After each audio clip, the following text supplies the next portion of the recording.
제 41장.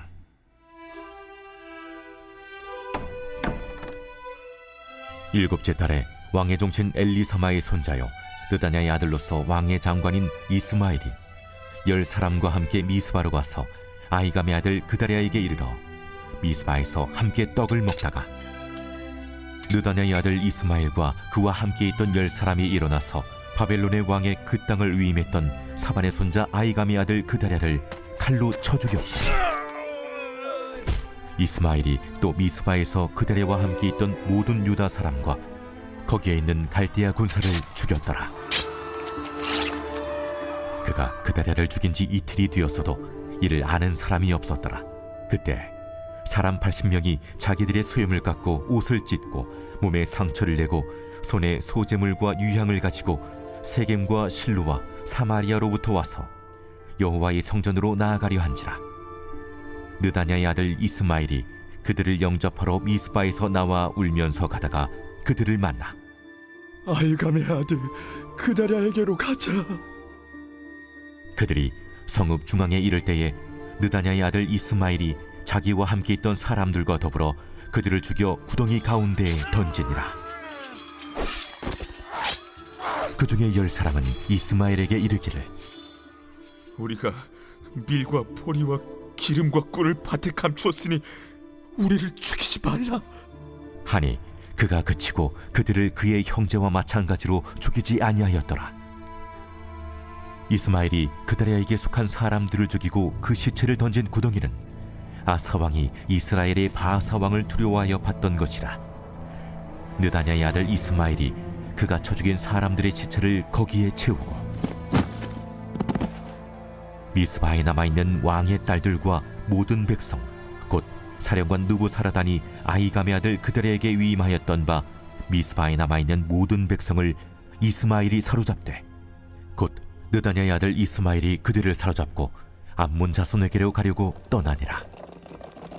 가레야의 아들 요하난과 그와 함께 있는 모든 군 지휘관이 느다냐의 아들 이스마엘이 행한 모든 악을 듣고 모든 사람을 데리고 느다냐의 아들 이스마엘과 싸우러 가다가 기브온 큰 물가에서 그를 만나매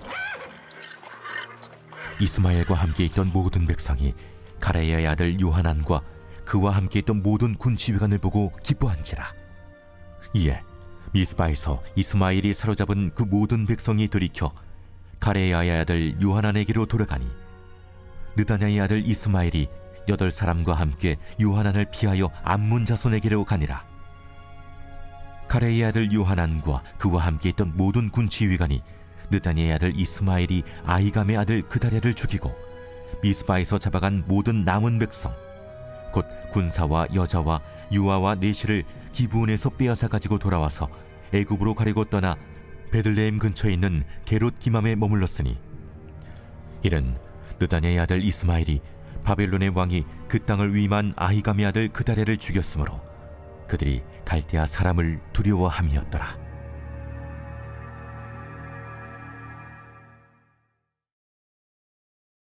오늘 우리에게 주시는 하나님의 말씀은 에레미야 41장 1절로 18절입니다. 에레미야 40장에서 44장은 유다의 멸망 직후의 일들을 다루고 있습니다. 구약 성경에서 유다 멸망 직후에 유다에 남아있던 사람들 그리고 그들이 이룬 공동체에 대한 기록은 이곳에서 볼 수 있는 것이지요. 유다가 바벨론에 멸망했습니다. 그러면 이제 모든 것이 끝났다고 생각할 수도 있습니다. 그러나 예레미야서는 남아있는 사람들에 대해서 남은 자들에 대해서 말합니다. 예레미야가 선지자로 활동한 시기를 약 40년으로 보는데요. 여기서는 유다 왕조가 무너진 이후에 선지자로 활동하는 예레미야의 마지막 모습을 볼 수 있습니다. 40장에서 유다의 남은 자들을 모아 새로운 유다 공동체를 세우는 인물이 등장합니다. 그는 바로 사감의 손자 아히감의 아들 그다랴입니다. 그다랴는 바벨론에 의해서 유다의 총독으로 임명되었습니다. 그다랴가 미스바에서 평화와 안정을 이루며 통치하자 그 소식을 들은 흩어져 있던 유다 백성들이 이곳으로 모여들었습니다. 그들 중에는 유다의 군대 지휘관 출신의 사람들도 있었습니다. 요하난과 이스마엘과 같은 사람이지요. 그런데 그 이스마엘이 2절과 3절에서 그다랴를 살해하는 내용이 나옵니다. 이스마엘은 그다랴와 함께 식사하는 자리에서 그를 죽였습니다. 그리고 그다랴와 함께 있던 다른 유다 사람들과 바벨론의 군사들도 모두 죽였습니다. 왜 그랬을까요? 그 이유가 본문엔 자세히 나오지 않지만 1절을 보면 이스마엘은 다윗의 후손입니다. 그리고 유다는 원래 다윗의 통치를 받던 나라입니다. 아마도 이스마엘은 나라를 다시 다윗의 후손이 통치해야 한다고 생각한 것 같습니다. 그래서 이스마엘에게는 그다랴가 제거해야 할 대상이었던 것이지요. 4절부터 10절에는 이스마엘에 의해 죽임을 당하는 또 다른 사람들이 나옵니다. 그들은 과거 북이스라엘의 사람들로 세겜과 실로 사마리아로부터 예루살렘 성전으로 불탄 성전이지만 그곳으로 제사하러 가던 80명의 순례자입니다. 5절에 나오는 이들의 모습으로 추측해 볼 때 아마도 이들은 나라가 멸망한 이유가 그들의 죄인 것을 고백하고 회개의 제사를 드리려고 가던 중이었던 것 같습니다. 그런데 이스마엘이 10명만 남겨두고 그들 모두를 죽입니다. 도대체 왜 그랬을까요? 성경학자들이 여러 추측을 하지만 정확한 이유는 알 수 없습니다. 어쨌든 이후에 이스마엘은 미스바에 남아있던 유다 왕가의 여자들과 모든 백성들을 사로잡아서 암몬으로 도피하게 됩니다. 11절에서는 요하난과 그와 함께한 군 지휘관들이 이스마엘이 행한 모든 악을 듣게 되고 암몬으로 도피하던 이스마엘을 뒤쫓아가서 사로잡힌 모든 백성들을 되찾아 돌아오게 됩니다. 그런데 그들에게 두려움이 생겼습니다. 바벨론이 세운 총독 그다랴가 죽임을 당했으니 이 일로 인해 바벨론 군대가 다시 쳐들어와 보복할 것이라고 생각한 것이지요. 그래서 그들은 애굽으로 가려고 했습니다. 오늘 말씀에서 우리가 생각해 볼 것이 있습니다. 그것은 이스마엘이 한 일이 정당한가라는 것이지요. 그는 다윗 왕가의 사람입니다. 그는 무너진 다윗 왕조와 나라를 다시 재건하려는 대의 명분이 있었습니다. 그래서 바벨론이 세운 총독을 살해했습니다. 그러면 그가 행한 일이 정당할까요? 중요한 것은 하나님 보시기에 어떤가라는 것이지요. 결론적으로 이스마엘은 하나님의 뜻과는 상관없이 자기 뜻, 자기 생각에 의해서 살아가는 사람입니다. 어쩌면 그는 이 모든 일을 행하면서 이것이 하나님의 뜻이라고 자신이 하나님 편에 있다고 생각했을지도 모르겠습니다. 그러나 하나님의 뜻은 유다가 망하는 것이었습니다. 에레미야서는 처음부터 계속해서 유다가 심판받을 수밖에 없는 이유의 중심에 타락한 다윗 왕조가 있다는 것을 계속해서 보여줍니다. 왕이 하나님의 말씀에 따라 정의와 공의로 통치하지 않았습니다. 그래서 유다와 예루살렘에 살고 있던 힘없고 연약한 자들은 불의와 착취로 고통을 당했습니다. 시드기야 때에는 백성들이 자기 동족들을 종과 노예로 부리는 시대였습니다. 성전이 있는 예루살렘에는 가난한 자들과 빈민이 넘쳤습니다. 게다가 에레미야와 같이 왕과 당시 기득권을 가진 정치, 종교 지도자들에게 회개를 촉구하고 하나님의 심판을 예언한 선지자는 박해를 받고 감옥에 갇혔습니다. 도대체 이런 나라는 누구를 위해서 계속 존재해야 할까요? 다윗 왕조가 왜 계속되어야 할까요?